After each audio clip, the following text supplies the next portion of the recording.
a lot of girls will say, oh, you're insecure. And what I always respond to that when they say that you're insecure for saying I can't go out or I can't do certain things, I say, well, who's more secure? The man that has boundaries and tells you what those boundaries are and is willing to enforce them? Or the man that's too scared to tell you what it is and kind of lets you just run amok because they're scared of losing you because of this whole insecure thing? And this is where I kind of have to, like, you know, deprogram men to let them know, like, look, you know, you're going to have very uncomfortable conversations with your girls sometimes and tell her, like, no, you're not doing that. And if you do, you're fucking out the door. And it's guys are scared because they're like, oh, man, she's going to leave me. Like, I don't have the ability to dictate that. But you'd be shocked at how just you putting your foot down and saying, like, I don't commit to girls that do XYZ type behavior will make them have to choose, okay, well, am I going to go ahead and do said behavior that he doesn't like, or am I going to go ahead and value this relationship? And honestly, you know, this is survival of the fittest. Like, if she decides to go out and party, well, good job. You've effectively removed a girl that's going to be problematic and cause you a lot of headache later on. So, yes, it might be some initial pain now, but it's going to cause you long-term success later on because you got rid of that girl that was problematic. It's like having a tapeworm, right? Like, yes. If you know that you have a tapeworm in your stomach, in your gut, like, is it going to suck to get it out in the initial stages? Absolutely, right? It's going to suck. It's going to be painful. It's going to be uncomfortable. However, if you let that tapeworm stay there because you're too scared to do the surgery and have that discomfort, well, that tapeworm is going to grow and absolutely destroy you from the inside out. This is how you end up with guys where they're in a relationship with a girl, they commit to the girl, they marry the girl, right? Finances start getting tied together, they make it work for a couple of years, then they have kids. Now, that tapeworm is fully grown, and there's no way to take it out without killing the host. And I don't think enough men understand this, that you putting your foot down later on, you putting your foot down early on is going to prevent you from her putting her foot on your neck later on. That's the truth. You know, you either put your foot down now or she puts her foot on your neck later. So you pick and choose what you want to do. And I would argue most men are okay with a woman keeping a foot on their neck. And that's how you end up, ironically enough, in the position where the relationship is miserable. Because enough guys don't understand that that you need to get rid of problematic women immediately, right? Rich Cooper always says, hire slow, fire fast. You need to be the same way with women, right? Wife her up slow, but get rid of her quickly. And if she can't go ahead and just, like, obey a simple task, hey, I don't need you to do X, Y, Z or stay home, like, and she doesn't want to do that, get rid of her. One guy I remember super chatted in, right? I'll never forget this. It was like literally a week ago or so. Like, the guy is, he says, hey, guys, I broke up with my girl because I told her not to go out on New Year's Eve to this place, and she went anyway. Did I make the right decision? Now, we had a bunch of girls on the panel, so I said, you know what? Let's see what the girls got to say. Every single one of the girls said that he made a bad decision because they were together for 2 years. She's just going out. He should have had a conversation with her, and it wasn't that serious to rise to the level of dropping her. Now, I think only one girl said that he made the right choice, and I think she was in a long-term relationship. But all the other girls, even the ones that were in relationships, said that his response was too drastic. Too harsh. It was too harsh. It wasn't necessary. And thank God that I let the women go ahead and give that answer, because it proves what we've always said. Women are not really in a position to give you advice as a guy, because if you let them make the decision for you, it's always going to be less punitive, not holding them accountable, and put them in a position of power where they can disrespect your authority while simultaneously getting the same benefits like you described before. They want to go ahead and be wifed up, but they want to behave as if they're not, as they're single. And that's something that needs to be nipped in the butt early on in the relationship. You want a relationship with me, right? You take the for sale sign off. But modern women dupe a lot of guys and tell them, hey, look, it's okay for me to have the for sale sign even though you paid full price for this, right? And there's two guys. There's guys that say, you're going to take that fucking sign off, bro, so I'm going to bring you back to the fucking car lot. Or, right, oh, no, it's okay. You can keep wearing the sign because I want to keep driving this car. And then who runs who? The car's driving you. You're not driving the car anymore. And this is like a dynamic that so many men don't understand, because it's perpetuated and reinforced, right, in popular culture. All the women said that he acted too drastically in that situation, even though he made the right fucking call. And I would argue, if you took a majority of men, right, this is just the women that said that stupid shit, I'll take it a step further. It's not even a woman problem. If we went across America and we gave this scenario, look, they've been together for 2 years. He told her not to go to New Year's Eve party. She went anyway, and he broke up with her. Even the men would say, yeah, bro, that's a little harsh. 2 years, damn. And that just goes to show how much of a fucking society we have, where men get shamed by other men for putting boundaries on female fuckery. This is why I go on something like fucking Jubilee, or I debate these liberals, and they look at me as an extremist. Oh, you're a far-right extremist when it comes to intersexual dynamics. Like, you don't respect women. No, I respect women to behave like women, and that means that they need authority. And that means that you need to have hard-line fucking boundaries with them, or else they're gonna fucking run amok on you.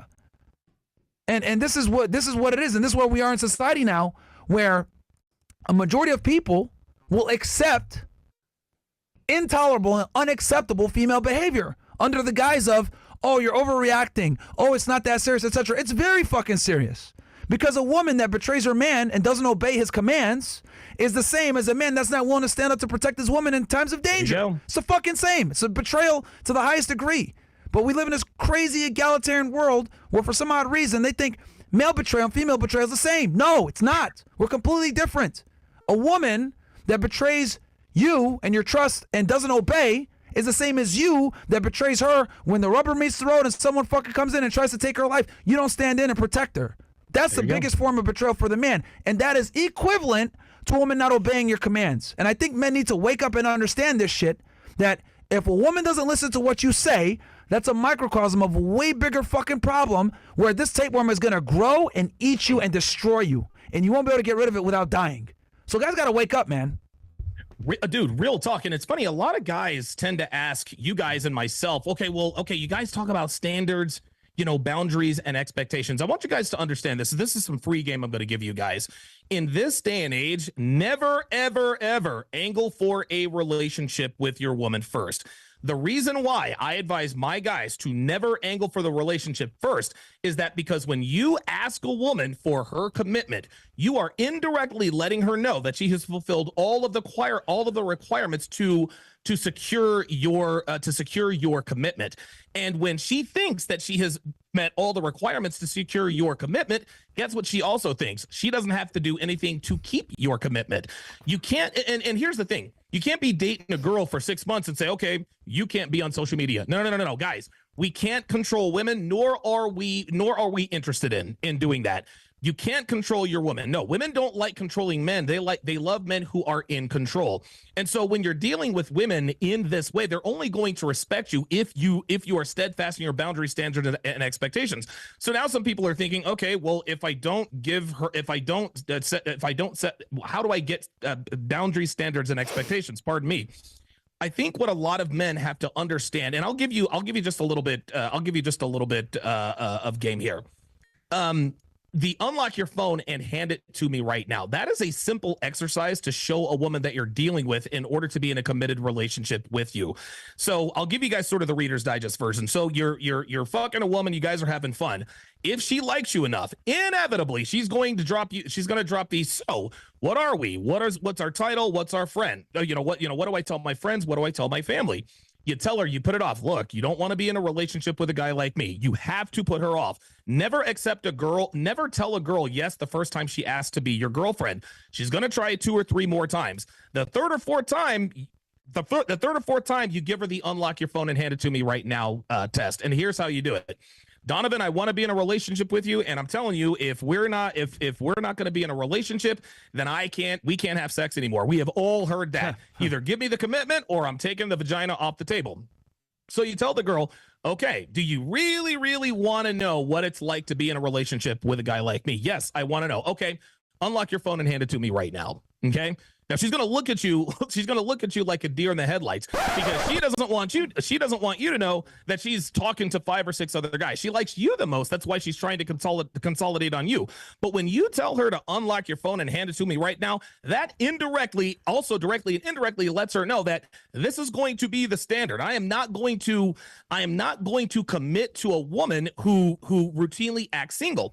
Well, the next time she asks you, hey, I'm ready to be in a relationship, here's my phone. Now, you're not going to look at the phone because you're not really going to take her word for it because she probably erased all the. So at that point, she's going to ask you, okay, I gave you my phone. Are you ready to be my boyfriend now? You tell her, that's a start. She's going to say, that's a start. What are you talking about? What are you talking about? And this is where you drop it on her. Listen, I'm not your father, and I'm not going to tell you what to do or what you can't do, but I will tell you this. I don't date women who are on I don't commit to women who are on social media. I don't commit to women who go to bars and clubs. I don't commit to women who travel for work, and I don't commit to women who go to spring break.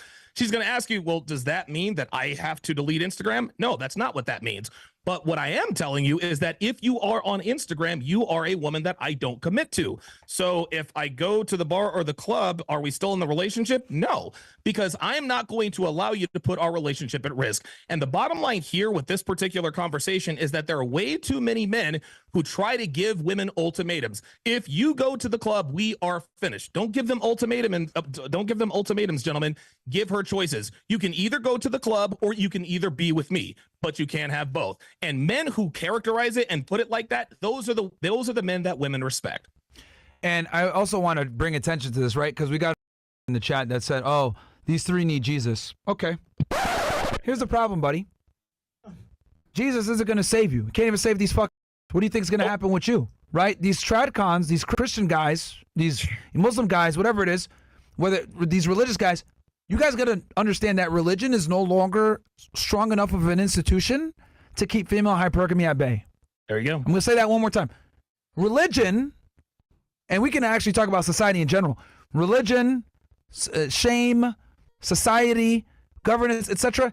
These things are no longer in place to curb female hypergamy.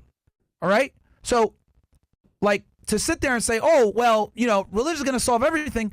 Look, you're devout, you're Christian, awesome. But for you to sit there and try to say, okay, I'm religious, so therefore I'm going to go ahead and apply this, my God pill to women, it's not going to save you, because most women don't identify as religious whatsoever. And we've even seen it where the most religious of women, the most traditional conservative women, guess what? They reserve the right to always become a feminist whenever it benefits them. Don't believe me? Look at Steven Crowder's wife right now. Devout Christian. Didn't have a high body count. Great woman, right? Now she's trying to destroy him. Still keeps his last name, by the way. Time to take the kids, etc. This happens every fucking day in America. So, again, if it was 1954, I would say, cool, go ahead. Cool. Let's use the church. Let's use the mosque. Let's use the synagogue to keep women in line. But religion is no longer as powerful as an institution as it used to be to curb and deal with the detriments of modern feminism today. You must adapt to the new fucking normal. So yes, some of you might say, well, this is extreme. What do you mean? Like, she needs to ask you for the relationship. What do you mean? Unlock your phone, whatever. This is, right, adaptation, my friends, to the new normal, to the new sexual marketplace, to the modern woman. Now, are there women out there that are God-fearing religious women? Of course. Sure. You might be able to find one. If you can, more power to you. But what I am telling you is a majority of women don't. And a majority of women are going to subscribe to secular, non-religious worldviews that typically are tied intimately to feminism. So since that's the new normal that we're in, you need to adapt to the new normal, bro. You're probably more than likely not going to find your next girlfriend or wife at a church. Sorry. You're probably not going to find your next girl at the mosque. Sorry. It's just not going to happen, bro. Like, unless you're a Ben Shapiro, you're not going to find your fucking girl at the fucking synagogue either at Harvard, where you both come from affluent families and your goals align. It's not going to happen. And these tradcons try to sit there and tell you, oh, it's possible, but is it probable? The answer is a profound fucking no. It's not happening, guys, for a majority of you. So you need to adapt to new normal and understand this is how modern women move, and the training wheels that we had in place with religion, shame, the government, all of these institutions that used to keep hypergamy at bay, they're fucking gone. So now you got to deal with the new situation in 2025, not fucking 1955. Extreme times call for extreme measures. You can listen, 50, 60, 70 years ago, is it extreme? Now, obviously, the phone didn't exist back then, but yeah, 50, 60, 70 years ago, was it extreme to be doing and saying the things we're doing and saying? Absolutely. But like I said before, extreme times call for extreme measures, and you can either adapt or you can get left behind or you can get used like a tennis shoe. It's up to you. The guys that get cleaned out the most are the religious guys. Of course. Because they literally say, oh, I'm putting everything on God. That's cool. But here's the problem, my friend. You put everything on God, but she doesn't. Nope. It's only going to work if she fears God. And I'm here to tell you, a lot of these are godless, secular fucking demons. 100%. I'm the one that has the fucking balls to tell y'all niggas this on the internet. This is the truth. A lot of them don't give a fuck about religion and don't fear God like you do. So they're not going to hold the same values and standards that you do. They might go ahead and sell you a dream. Oh yeah, no, I'm a religious, God-fearing woman, but they're really not, bro. They're really not. And I'll tell you something else too. And here's what a lot of guys need to understand. Dude, modern women don't have any steadfast beliefs of their own. They don't. They pretend they do. But I'll tell you this. Modern women only believe what the strongest men in their lives believe. And if you are the strongest man in her life, then she will fall into your belief system. If you're a Christian and you're the strongest man in her life, praise be to God. If you're a Muslim, assalamu alaikum, my brother, or whatever the case may be. If you're an atheist, there is no God. If you're a Trump supporter, make America great again. If you're the strongest man in her life, and you're even a Kamala supporter, guess what? She's going to be anti-Trump along with that. Understand, gentlemen, that women use religion to sell purity. It's not really about religion and God. It's about, is my man strong enough to lead me? Will I follow him where he goes? Again, modern women only believe what the strongest men in their lives believe. So if you get with a woman and you don't start to see your woman's beliefs, whether they're religious or political, start to align with yours, you're not the strongest man in her life, my friend. I mean, think about this. She won't submit to God. Why would she submit to you? Ooh. Think about this. Because she's going to say, I'm a Christian, but partying on Saturdays. Yep. There it I'm a is. Christian, but take the word in her own light and say, oh, women first, because I feel this way. So if they're not submitted to God, why are they going to submit to you?